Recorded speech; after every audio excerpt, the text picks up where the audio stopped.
Welcome everybody to week 62 of the Monday Night Wars. This is the WWF side, the 190th episode of Raw and its history. It was on the USA Network from the Ice Palace in Tampa Bay, Florida. This took place on December the 23rd, 1996, the WWF's holiday Christmas episode.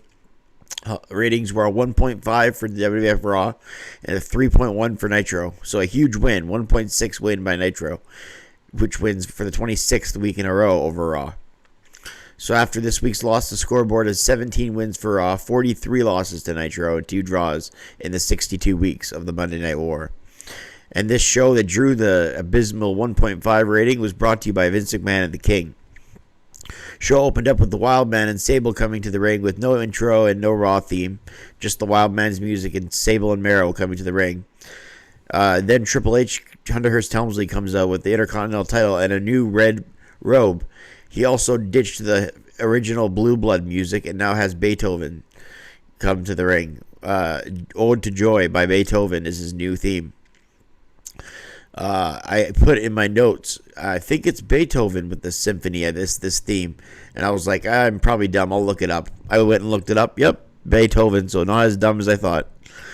Goldust's music hit before the match began, and Goldust sat in the crowd to watch because he faces Helmsley at the Rumble for the Intercontinental title, or the winner of this match for the Intercontinental title, but ended up being Helmsley. Spoiler, as you all know. I'm pretty sure if you're watching these reviews, you remember that Goldust faces Helmsley at the Royal Rumble, or maybe you don't, but either way. Mero jumps Helmsley and sends him into the buckle with a back body drop and an arm drag. Mero sends Triple H to the outside as he chases him around all the ring, and then he chases the King around the ring, and the King gets chased to the backstage area, and he doesn't come back either. He just stays up backstage the whole night. Helmsley, the ever opportunist, hid behind the apron so when Mero returned, Helmsley jumped him. Mero inside the ring got a body splash, and Helmsley used his in-ring awareness to use his body weight to throw him to the outside. JR makes a comment that Mero spends more time on the outside of the ring than he spends in. As JR joined the booth when the King left. That's when JR joined it, so it's just Vince and JR at the booth. Baseball slide by Helmsley to Mero on the outside, keeping him out there, and then he tossed Mero into the steps. And Mero is brought back in. Hunter Hearst Helmsley with a top rope lariat, and then pounding Mero's chest on the apron. Hunter Hearst Helmsley is speared, and then a sunset flip by Mero, and the two exchange, pitting inside cradles, and then they bridge out into a backslide, another 2 count. Good match so far going into the commercial break. If Helmsley is DQ'd in this match, he loses the title. That's the ruling. Marlena and Goldust are still watching from the crowd. Helmsley drops a knee onto Mero. Mero with the Hurricane Rana to Helmsley. A knee left to the chest by Mero. A high-risk drop kick. A close near fall. Mero tossed him into the corner and it's hit a Samoan drop and signals for the Wild Thing or a Mero Salt. He signals for the Mero Salt, the latter, but Helmsley capitalizes as he lands on his hurt knee. And then he gets pedigree, and then Helmsley wins the match and retains the title at 6:30. TV time, not counting commercial breaks. If we count commercial breaks, it's probably 8 or 9 minutes. But 6:30 of TV time. Rated the match 2.5 stars. Helmsley says after the match that the Rumble Marlena will be with a real man. That sparks Goldust to go chasing him to the backstage area.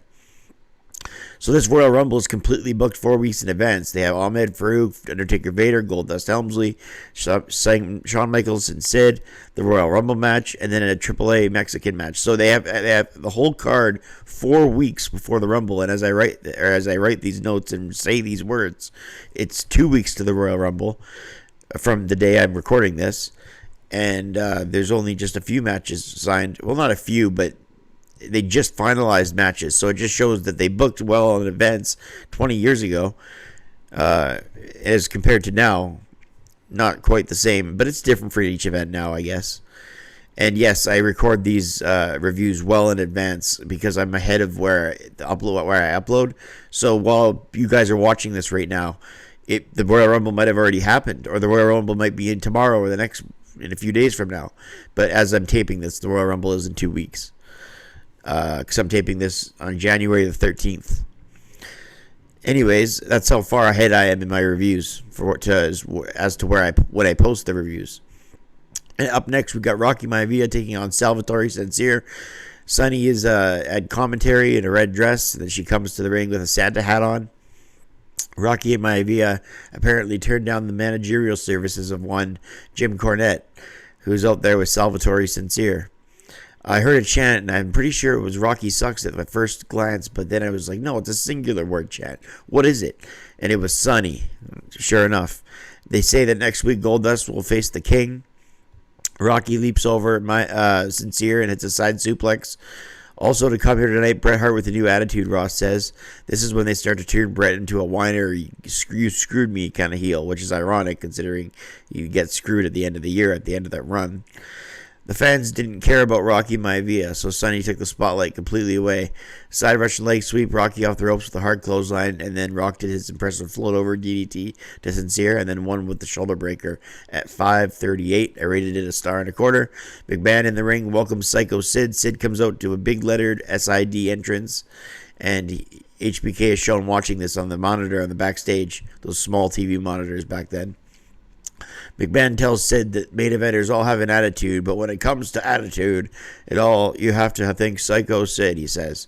They decide to keep Sid's music playing in the dark while the music is on low, but it's still playing, and it's all dark with the spotlight on Sid. I think that's a nice touch to his promo, because he's got the psycho music playing in the background. It makes his words a little bit more powerful, a little bit more psycho.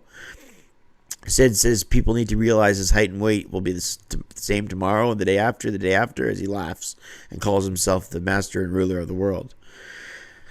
Next up, we have Piero and Cybernetico versus the New Rockers, Leif Cassidy and Marty Jannetty.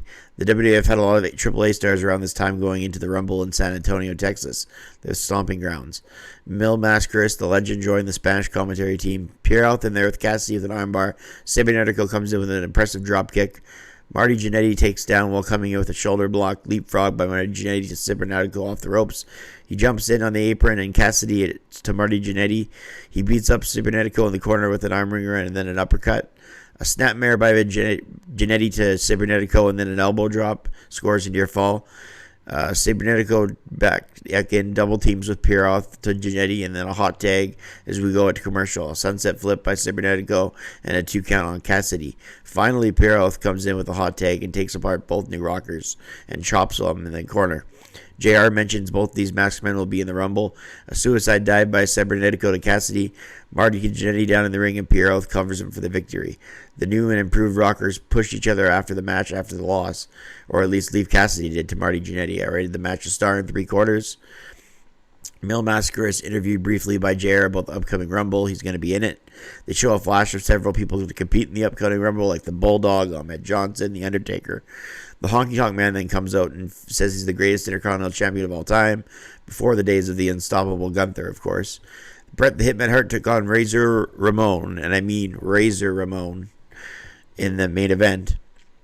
Bret would get the victory ultimately after he tied him up, his side Russian leg sweep, his signature offense, and then a sharpshooter won at 6:05. I rated the match 2 stars because of Bret's excellence.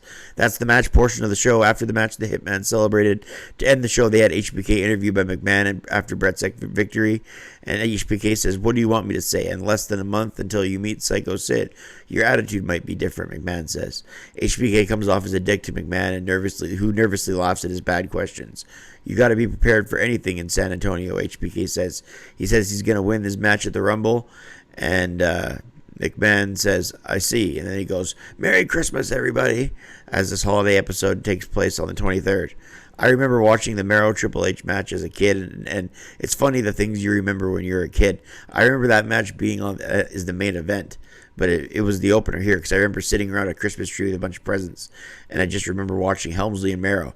I always remembered that for some reason, but my mind put that in the main event, but I guess it was the opening match here. This episode scores a quality rating of 5 out of 10 because at least we had a Bret match, the push of Rocky Maivia, Sonny on commentary, HBK and Sid both interviewed, but the big thing is when you get a 1 hour broadcast, if you have one good match, which we did between Mero and Helmsley, that's going to get you an average 4 or 5 out of 10 rating on its own because it's just an hour long show. The New Rockers Cybernetico Piero match was watchable too. So an average episode of Monday Night Raw, 5 out of 10 for this one. They scored just a 1.5 to Nitro's 3.1, so that's bad. But we'll see as the Raws get edgier and better in 1997 as we go. So stay tuned for those. Hit like and subscribe if you're enjoying the Monday Night Wars. And we'll see you next time. I'm Brett Mix, and I'm out.